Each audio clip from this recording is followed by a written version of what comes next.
Welcome to the second episode of Next Issue Everything Dies. This time we're talking about Axis number 1, Hawkeye vs. Deadpool number 1, Axis number 1 again, and not a whole lot else because the comic shop's credit card machine was down and I couldn't get a hold of any more comics than that.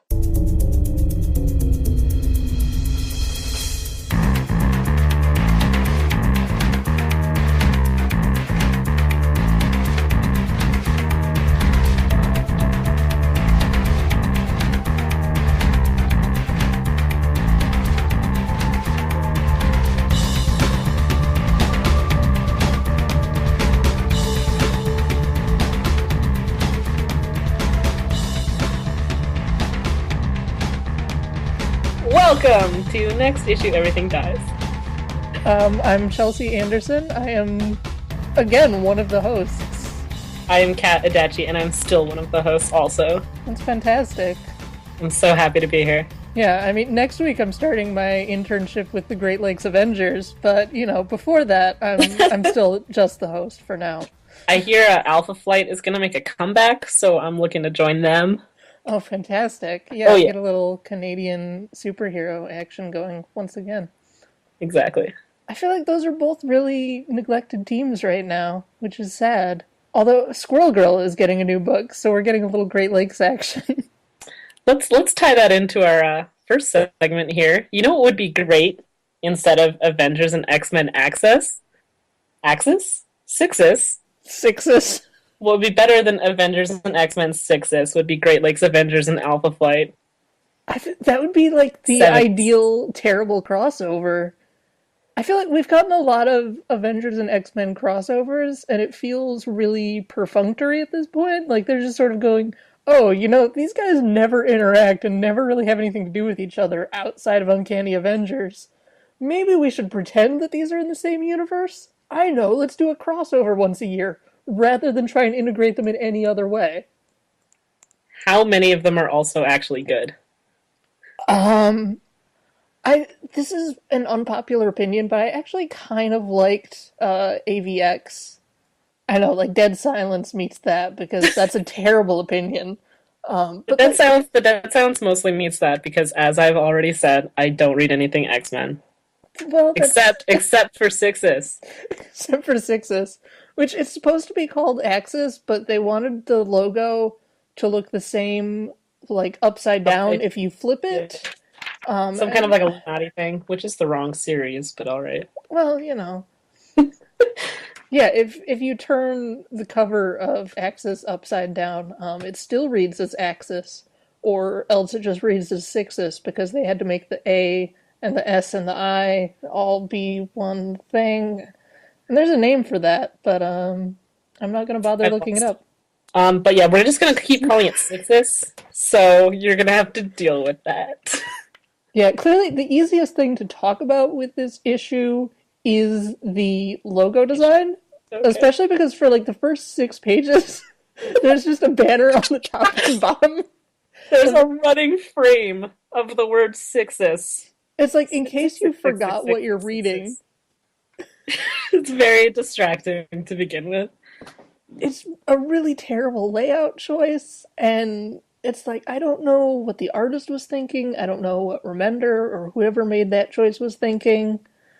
But yeah, just writing Sixes over and over and over in case we somehow forgot what comic we were in the middle of isn't actually helpful. Yeah, it's the first... Well, it's almost... See, this is the thing. It's almost everything before the credits. There are 2 pages before the credits that do not have the running frame. It's just kind of there for a while. It's there for a while, then it's gone for a while, and then it's like it comes back for a while, too. It's just... Yeah, it does come back. It's just a really... Sure. Yeah, sure. Okay. Let's go with that. Let's talk about... I guess we can talk about the actual issue itself. You mean the issues? Yeah, the issues and the issue that we may have had. Would you like to start? I wouldn't like to start, because where do you start with this? So the thing with this Where issue... do you start? Okay. It's got about a zillion plot points packed into its pages, which, considering this is going to be a 9-issue miniseries, it feels like they crammed way too much into the first issue, but never to really any importance. Everything gets rushed through except for when they decide to do a 2-page spread, which is constantly. And then then it'll just get slowed down so that everyone can deliver their witty one-liner to introduce themselves. There's a So ton. many quips. There's so much quipping in this, and I don't understand why it's not in ways that are like plot appropriate or that make any sense. And it's not characters who you really expect to be making quips all the time either. Like Tony Stark and Hawkeye get in their share of like snarking, but then like Thor does, and then Storm starts Colossus, quipping. Storm. Colossus. Like, Everybody needs to introduce themselves with a quip, like it's like a 90s cartoon or something. Like, there's also about 140 characters. It's yeah, like a tweet. It's like a tweet, and every one of the characters needs to introduce himself with a witty quip. Some that are less witty than others. yeah. Also, I noticed that Hawkeye speaks entirely in quips, which Does he ever that's get a a, non-quip line? He doesn't, does he? I'm pretty sure every one of his lines is a quip. So That's awesome. why not?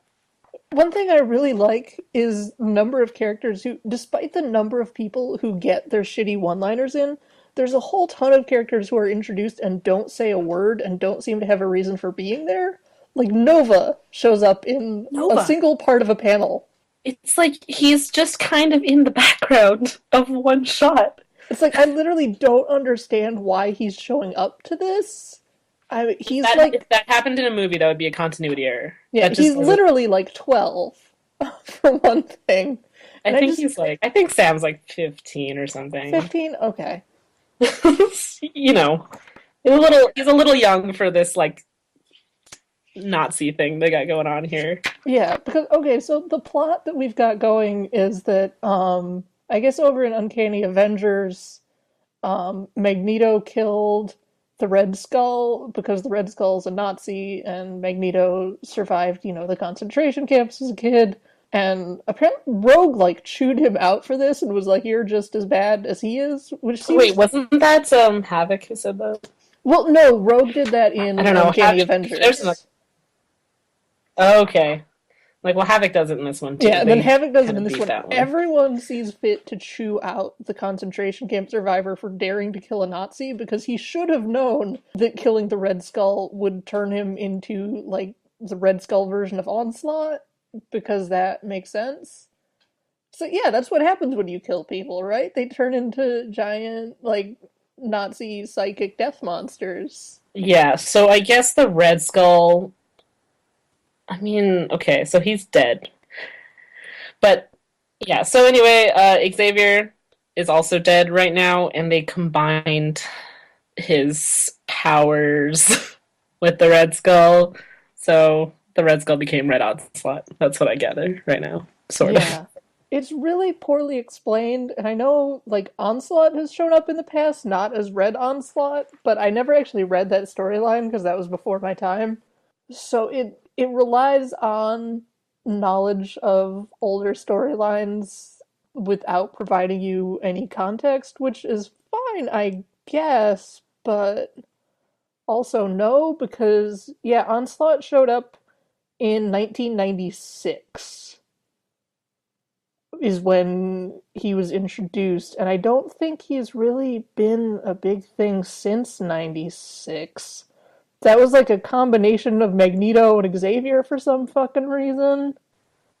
Yeah. Sorry, I just got distracted. I think I just saw Doctor Strange on one of these pages. Oh yeah, Doctor Strange is flying right next to Nova. Yeah. Where did they come from? I don't know, but like Medusa is hanging out too. She doesn't have a good reason to be there. There's a number of characters that are not introduced, but kind of like where's Waldo of why is this character here? Yeah, like I think yeah, Betsy Braddock is over there. The young Jean Grey shows up. There's just a whole bunch of people who don't really have a coherent reason to be there. Like Iceman shows up with I don't he shows up in the panel where all the Avengers show up, which I guess is fine. he shows up with like Iron Fist and um Yeah, Iron Fist, Hulk, like Luke Cage, Nova, Doctor Strange, Medusa, Angel, Beast, Kitty Pryde, Jean Grey, Betsy Braddock, and then God, is that Sunspot? I think that's his I name. believe it's Sunspot. There's like a Sunfire, and Well, then there's Sunspot and Sunspot. Sunfire are both there. Yeah, So, all right. Anyway, yeah. I think. Oh, I think that's Cannonball over there. Luke Cage, Iron Fist.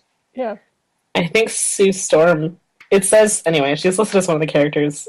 I didn't really Oh yeah, notice there her. she is. She's down behind Danny Rand. She's underneath the Hulk's Yeah. foot. Oh, yeah, there she is. Yeah. Kitty Pryde is All charging right. through a rock because that's, the easiest way to enter. I mean, she phases through Okay. things. Also, okay. Let's just. This might be a thing that would benefit probably from like a number zero issue where they could get some of this like stuff out of the way, perhaps. Explain a little more of what's happening. Um, Now that I'm looking back at the pre-credit scene, I'm not exactly sure why they're fighting plants and I what think that that might was have had to just do with anything. I think that was just to have like something to do. So they sort of tried to have like a Yeah. pseudo issue zero, but rather than an issue zero, it was the quote unquote March to Axis, which crossed over with a couple different books. Like the Uncanny Avengers issue led into this. Um, Supposedly, like Captain America led into this, and apparently the most recent issue of Loki, Agent of Asgard, leads into this. Although I read Loki, Agent of Asgard, and the issue was just like Loki and Doctor Doom having a sort of clever little showdown that didn't really seem to have anything to do with what's going on here. Like, it'll probably tie in later in the event once the like high concept stuff actually starts happening. Because I guess the concept is supposed to be, like some of the villains and some of the good guys get their like personalities switched on an axis. That's the Ah, reversible logo because bad guys are good and good there you guys are go. bad. So it's supposed to be like that thing.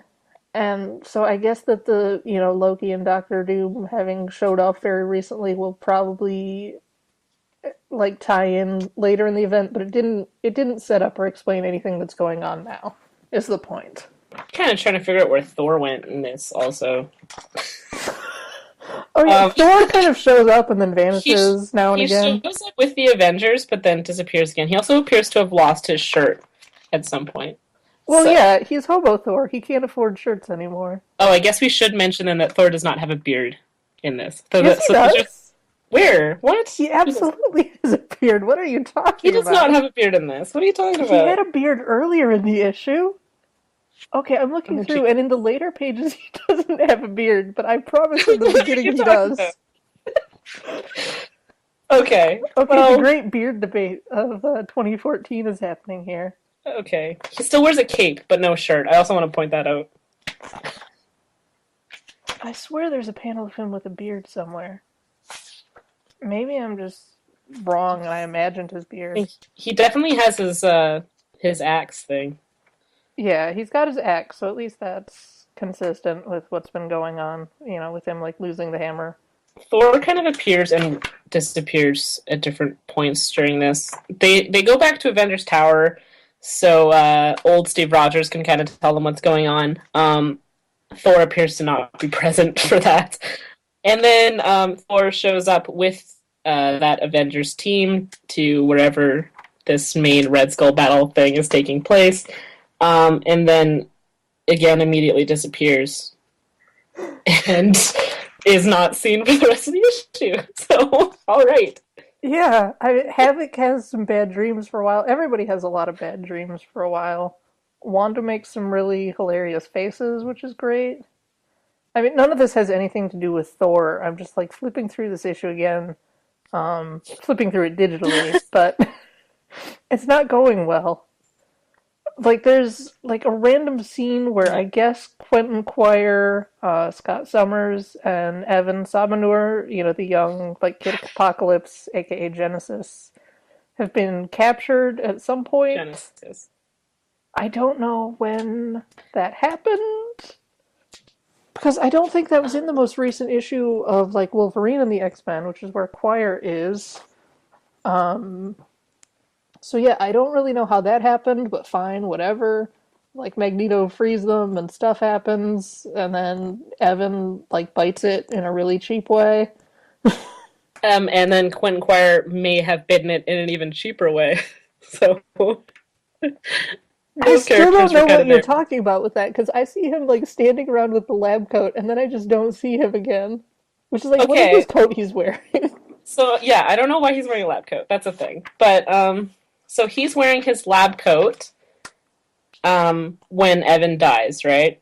And Right. he's like he turns around to see what's going on. Oh And wait, then they flash to Avengers Tower, right? I just And found then the they panel flash where back he's to randomly. yeah. And then a few pages later, Quentin Quire is lying on the ground in a pool of blood, and we don't know what happened there. So I guess they just like offed him off screen because that's a really great way. When you've had a character whose like Quentin plotline has been Quire building appears up to for a have couple gotten off on. years, like Latour's been, building up this entire storyline with him and the this like mysterious Phoenix Foundation and him getting a bunch of money and leaving the school and all this stuff. And then he's just gonna bite it off panel in Sixus, whatever. Like I'm sure Sixes. he'll be back. This is comic books. He's probably not actually dead. He could just be like incapacitated in a pool of blood, Yeah, or have some kind of weird mutant, not actually dead thing like every mutant ever. yeah, he's But probably for just right now, he's looking pretty out of it. yeah, he's probably just temporarily disabled, but we didn't even see him get hit. We just see him in that pool of blood just out of nowhere, and it's kind of It not actually there's great. a puddle of water next to him, and because who is this? Ahab is looking like not focused on him at all. It almost kind of looks like Quentin just like slipped on the puddle and hit his head or something. I wonder, maybe it's a colorist error. Maybe that's not a puddle of blood and it was supposed to be water. Well, then he's still lying on the ground in a puddle of water. Then Yeah, but I mean, you could be unconscious in a puddle of water and not die, whereas if you're in a pool yes, of blood, you're probably a bit more dead. So, okay, we may have a okay. colorist error going on with Quentin Quire. Whew. So, as you can see, this is a really great issue to try and talk about. This is a really great issue to read. It's really easy to understand all 10 million plot points that are going on at once. And yeah, I'm really glad that, like, Tony Stark's mind wipe thing was completely invalidated and he might as well have not done it because Oh right. apparently like he's still got his like files on how to kill every Avenger forever. And the Red Skull, I guess, made Sentinels, which don't seem.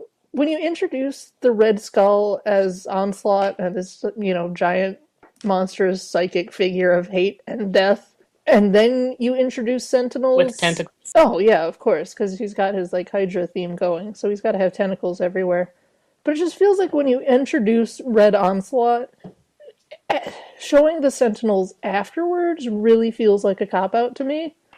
Like, it feels like if you had the Sentinels show up and then it's like, oh, here's Red Onslaught, holy shit, this is so much worse. But Sentinels seem less bad, so adding them as a threat is just kind of like, well, whatever. Sentinels, it's fine. Yeah. Also, he seems to have completely invalidated Red Onslaught's powers anyway, because the whole thing is that he's got this like immense telepathic powers that have he got from combining himself with Charles Xavier's dead brain or whatever. But then Tony Stark already has this thing that completely reverses telepathic control. So now he's just like a big thing with tentacles, but he's got sentinels. Oh boy, So Sentinels. But yeah, I I mean, none of guess this really is the thing great. is, Tony does that like bullshit thing that scientists always do, where it's like, oh, this is gonna take me days to build like a bigger version of this. So he can neutralize the hate for just the That's Avengers, stupid. but Yeah. for the rest of the world, it's going to take him days because science comic books. Hmm. Yeah, let's talk about a better event, such as Hawkeye versus Deadpool, which isn't precisely an event. It's a limited series, but I'm still looking forward to it more than the rest of Sixes. Absolutely. So, yes, today we got issue officially number one, even though it's part two. They did do a number zero issue for this series, but it was essentially number one. Yeah, So, issue 0 was completely essential to know what's going on in issue 1, so it feels kind of like a weird numbering choice to yeah. me. And issue zero was also labeled as part one. So, I didn't even notice that. That's even better. yeah. So, and they do, even in the like summary for number one, they were like, we're calling this number one, but it's actually number two. So, um, So yeah, anyway, this is a, Marvel is doing really well at numbering, it looks like.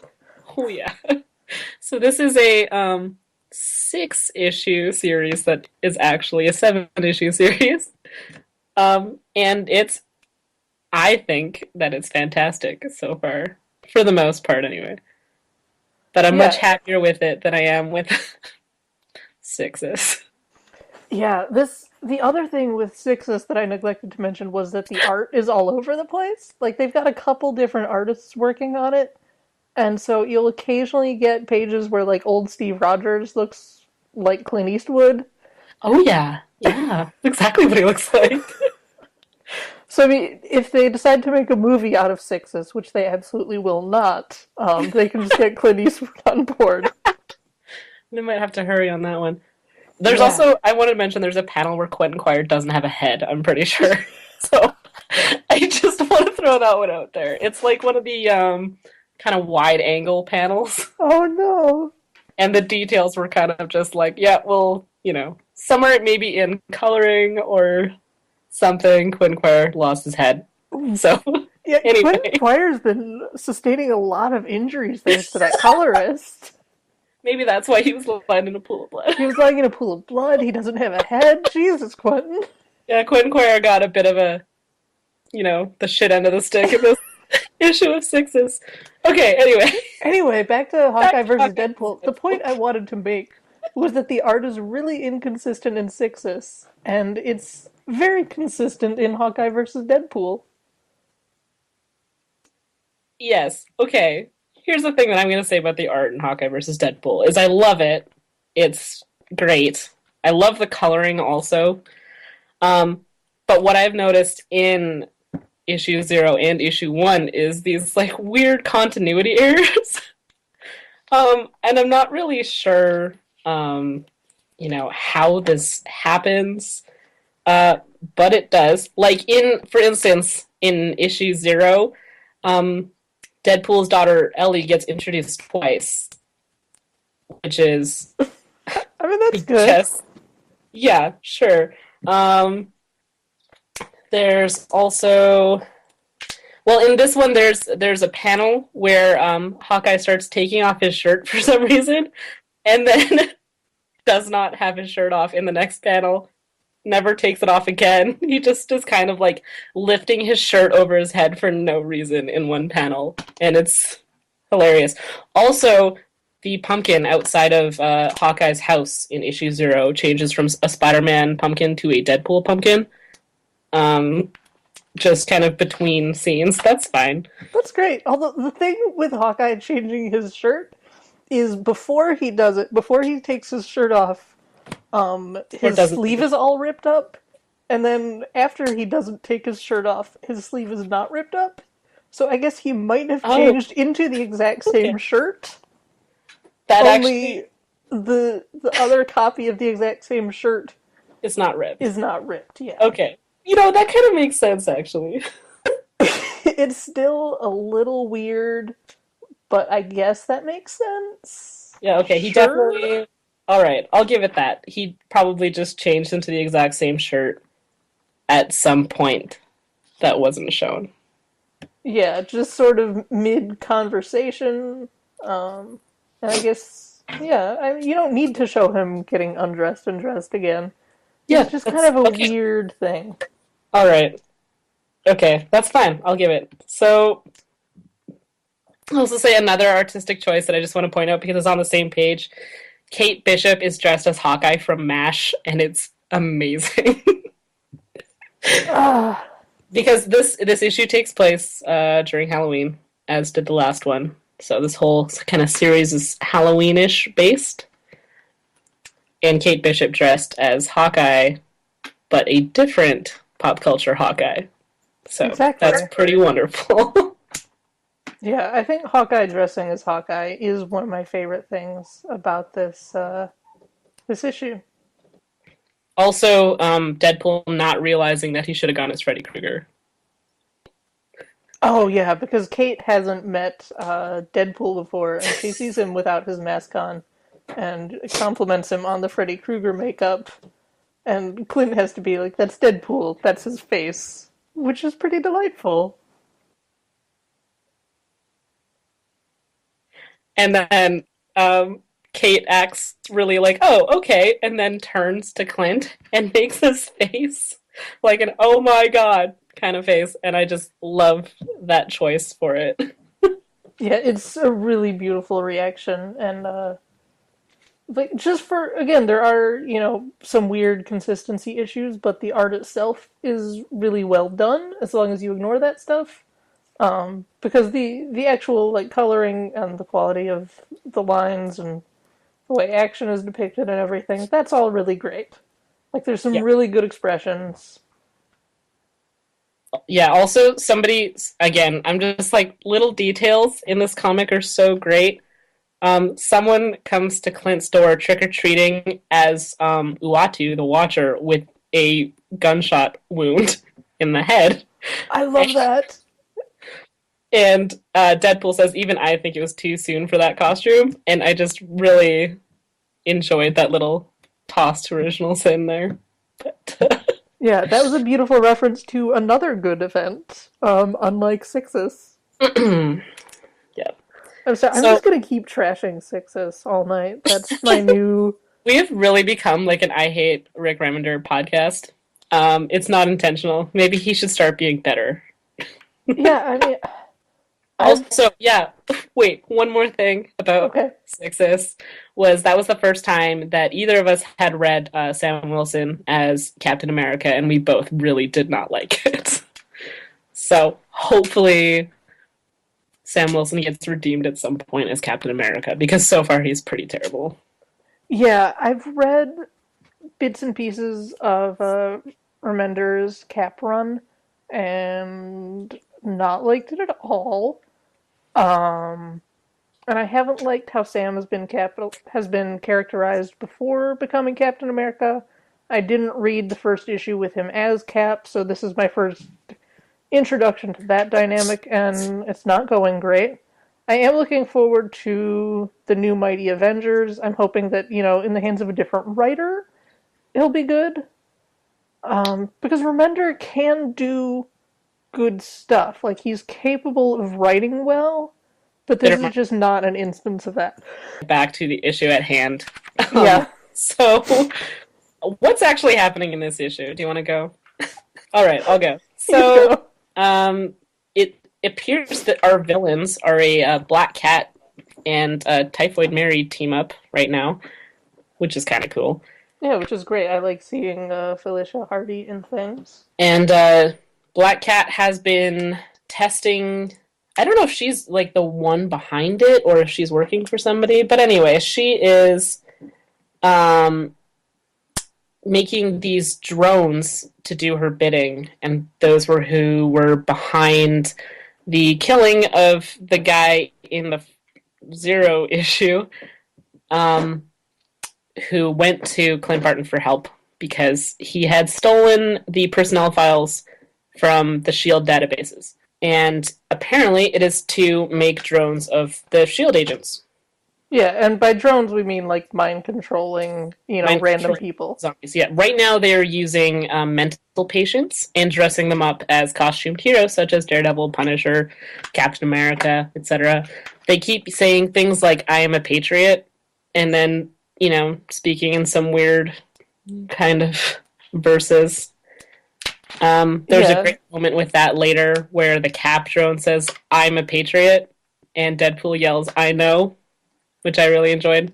yeah. The other really delightful moment we got with the costumed, mind controlled drones was there's one dressed as old school, like 40s version of Bucky with his, you know, tights and his little short shorts going on. Um, and Deadpool goes, "What is it with mind controlling guys named Bucky?" Which is pretty great. Just as like a throwback to, Bucky being Yep. mind controlled for years and years. So mind controlling a And guy there's who's also dressed up as Bucky is delightful. Clint also has to fight a version of himself in his old costume with the big hawk eyes, which is also wonderful. Yeah, his old costume is really magical, and sometimes I kind of miss it, honestly. Yeah, he should bring it back once in a while. Just Yeah. like the mask part. The mask part's really great. So this is a really fun issue. We found out what's going on. There's consistent like action and fun conversations that are paced well. The writing is really clever. And yeah, it's just a really engaging issue to read through, and it generally seems to make sense, which I like. Yeah, this is written by Jerry Duggan, who's co-writing the current Deadpool series, and he obviously writes a pretty good Deadpool, but his Clint Burton is also really enjoyable so far. So props Yeah, to him. yeah, it's definitely a send up to like the Matt Fraction Hawkeye, which is really fun. I'm glad that they're sort of keeping that characterization on him, and I feel like he's handling it really well. Yeah. Yeah, it's not coming across as too much like, trying really hard. He is not a try hard. He's doing it fairly effortlessly. So again, good job. Now that's writing. Now that's a comic book. There you go. Hawkeye versus Deadpool. Read it. Yeah, if you like fun comics that are enjoyable to look at and have jokes and action, that's what Yeah. that's what you should read. You should not read Sixes, which does have action and does have jokes, but they're both bad and don't make sense. It's definitely a good contrast there. Basically, don't read. You should read Hawkeye versus Deadpool unless you hate fun. Yeah, and You I don't want to do. hate fun, do you? There is a guy at the comic shop I go to who does hate fun. So if you are that guy, then don't read this comic. That guy would hate this comic. He would despise it. He doesn't like Deadpool. He doesn't like. Yeah, he literally said, "I hate fun" one time when I was picking up a comic book. He He asked me, says, "Oh, how is that book?" And I said, "It's really fun." And he said, "Oh, I hate fun," just very earnestly. I'm sure he loves sixes, so He probably does. I'm really tempted to ask him. maybe you should call it Axis when you ask him, though. Yeah, don't call it Sixes. He'd just get a little confused, I assume. So yeah, I was going to read X Force number 10. I was going to read Witches number 1. And I was going to read Captain Marvel number 8. But my comic book store had their credit card machine go down. So I didn't read any of those, which was really great. I had Hawkeye versus Deadpool on my pull. I got a code for Axis, but the other ones I wasn't able to get to, so I'm not going to talk about them. I assume they're good. Witches looks really pretty. It also looks terrifying, so that's going to be great, I assume. Captain Marvel is still Captain Marvel. So read it or don't. I was not planning on getting any other issues this week, so I can't help you. We do have some stuff coming out next week, but for this week, this is actually all I had for issues to buy. I ended up buying a lot of trades, though. I did buy the Captain Marvel trade that came out today in order to catch up on that, so I can start actually reading it. So maybe we'll talk about number 8 next week.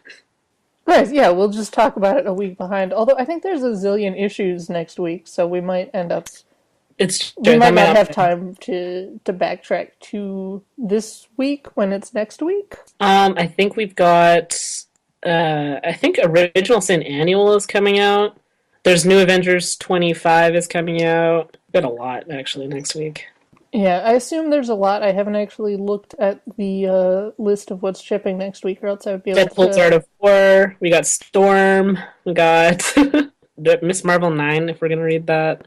Yeah, Miss Marvel number 9, Loki, Agent of Asgard number 7, which is going to have tie into Sixus, I'm pretty sure. Wolverine and the X-Men number 10, also going to tie into Sixus. Maybe we'll find out what happened to Quentin Quire's head, and if he was bleeding or if that was a puddle. Maybe next. So yeah, a bunch of things coming out next week, but this week was fairly thin and made thinner by technical difficulties. Yeah, I kind of just bought Sixes for something to read. I just needed another issue today. Right, and it's like, oh, here's this big event starting with, a popular writer who a lot of people like, and hey, it was terrible. Ooh, I feel like all I'm doing today is Okay, you read trash it. talking Sixes, but there's Sorry, not Sixes. there's not a lot to praise about it. Some of the art is pretty competent. I guess the splash pages where all the Avengers and then where all the X-Men show up look kind of cool. They just don't make sense. So yeah, visually it mostly looks okay. Yeah, we're not. I'm not saying don't read it. Events, like especially these big ones, tend to tie into a lot of other things, so you might want to read it anyway. But you know, just saying. I feel like this is honestly going to be pretty skippable. I feel like once all the like tie-ins and stuff end, you might just want to give things a rest for a couple months. I like while Sixes runs, like maybe just sort of push it to the side, be like maybe I won't read these Sixes tie-ins. I don't know. I And I don't hope. have I don't have high hopes. Yeah, I mean, I'm not expecting it to get much better. Yeah, I'm a huge proponent of skipping tie-in stuff for events that you don't like. For example, Fear itself. Fear itself. Fear itself. None of us. I can't believe. I still, a little bit can't believe that I read 7 issues of Fear itself. I still don't know why you did that. Well, But I just congratulations.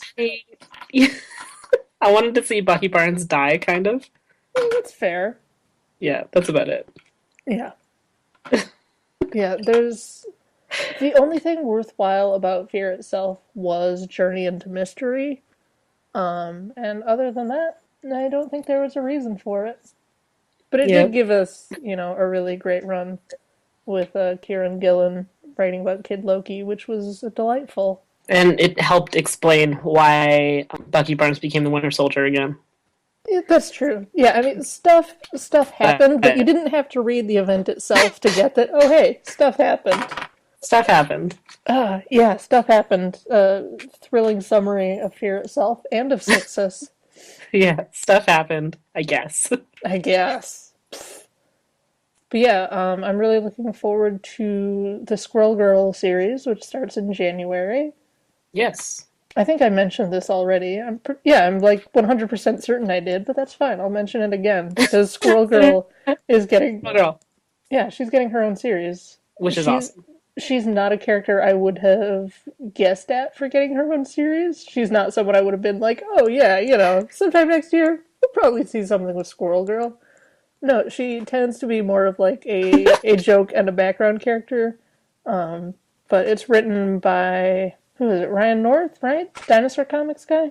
I'm pretty sure I that's who don't it know. is. Okay, you don't know. That's fine. The art looks really great. It is written by Ryan North. I looked that up just now while we were talking. And yeah, that should be good. I don't know. I think that's it for news that I have to talk about. And that's it for comics that I read this week because of the technical, fuck ups. I did buy a lot of trades this week, but I haven't read any of them, so I can't even tell you about them. Okay, yeah, I was going to say if you want to talk about any of your trades, but no, you don't. I can tell you what I bought, but I can't tell you much about them. Just Except, list off some purchases. yeah. So I got well, Hawkeye Volume 3 came out. I have read that one, but you know, Right. prior to its release, I read it in issues. I am kind of excited about reading it. Like reading all the Kate issues together and chronologically. I think that'll be kind of interesting. Oh yeah, instead of switching back and forth, just reading them all in Yeah, one go. yeah, kind of seeing her whole storyline unfold all together. And I got, yeah, like I said, I got Captain Marvel, Guardians of the Galaxy. I got some old Secret Avengers stuff too, the Brubaker stuff. So Nice. yeah, Congratulations. I miss Brubaker writing Cap a little bit, so I'm gonna read some of that. Yeah, that seems like a good idea. I feel like when new runs get frustrating, or when you're like, "Hey, I don't like this series that's ongoing," sometimes it's better to just sort of go back and read old stuff instead. That's the good part about comics. Probably never have read everything, so I can go read something else. Yeah, you've got like a 75-year history to dig through.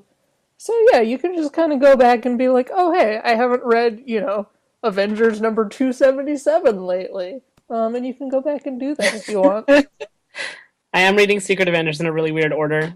I read Volume 2, and now I'm reading Volume 3, and then I'm going to go back to Volume 1.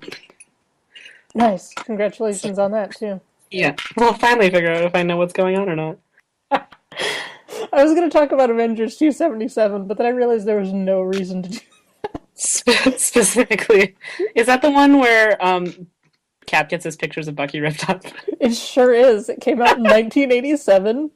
Baron Zemo and the Masters of Evil broke into Avengers Mansion and, like, kidnapped and tied up Jarvis and were beating everybody up and being Masters of Evil, which was weird. And they had, like, Cap restrained, and, Baron Zemo was, like, tearing up pictures of, like, Bucky and pictures of Cap's mom and, beating up Jarvis and just doing as much that's evil as he can think of, Cap just purely kind to of torment cried a lot Cap. the whole time. Yeah, there's a bunch of like really bonkers stuff with the old Captain Marvel. Monica. Yeah, Monica Rambeau, who is great. She's got her light powers and flies around. Yeah, so go back, go back and So read Avengers from issues 273 to 277 for some old school 80s comics charm. there is your comic of the week recommendation. So make sure you read Avengers 2. What was 277? Yeah, you want to start at 273 because that's where the storyline begins, if I remember. Okay, and then also read Hawkeye versus Deadpool.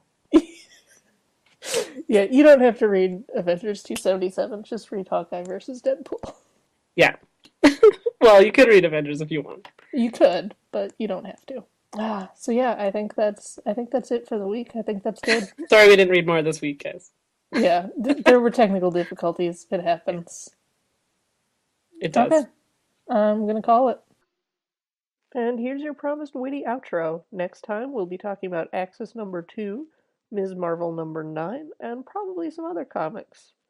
Corrections from our first episode. Professor Xavier's space girlfriend name is Lilandra, not whatever I said.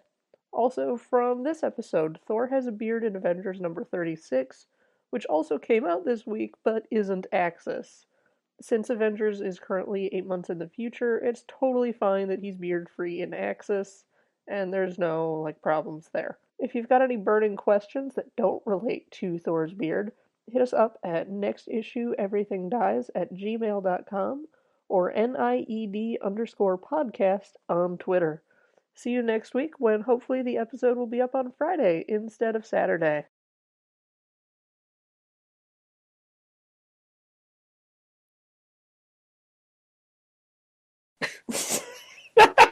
Yeah. Wow, look at this outro I'm saying. It sounds so great and pre-planned. Whoa. All right. Oh, remember how I wrote that stuff down and then recorded it like 6 times in a row and listened to myself say it over and over? Fantastic. Awesome. Yeah, I can't wait either. Okay. Yeah, this is